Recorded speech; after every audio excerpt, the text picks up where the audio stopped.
School শিক্ষক, আমার বাবাও স্কুল শিক্ষক ছিলেন। মানে আমার না রক্তে রক্তে রন্ধ্রে রন্ধ্রে আমার স্কুল হলেই, মানে বাবা জিজ্ঞাসা করেছিল যখন, তখন বলেছিলাম যে হলে স্কুল টিচারই হবো, আদারওয়াইজ কোনো প্রফেশনে যাবো না, অন্যের বাড়ি বাসন মাজবো।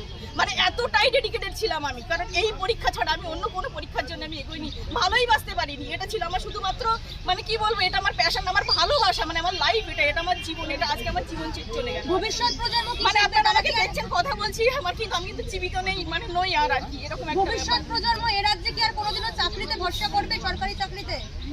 দেখুন, স্কুলে না আমার স্টুডেন্টদের কাছে আমার খুব ভালো নাম, জানেন তো, অনেকে আমাকে আইডল মনে করে। আমি বারিপুর গার্লস হাই স্কুলের টিচার, যাবেন ওখানে জিজ্ঞাসা করবেন শাহানি ম্যাম কেমন, আমি শাহানি নাজনীন বলছি।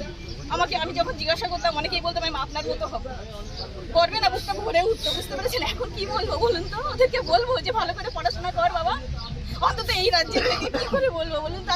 তাদের সাথে দেখা হবে কিনা জানি না, পরের কথা, কিন্তু যেই আসুক না কেন স্কুল টিচিং অন্তত এই সরকারের আমলে জানি না, যদি ভালো কিছু হয় তো হোক, ডেফিনেটলি, অন্যদের সাথে এরকমটা না হোক, কিন্তু আমাদের কি হবে বলুন তো, আমরা কি করে বলবো অন্যদেরকে?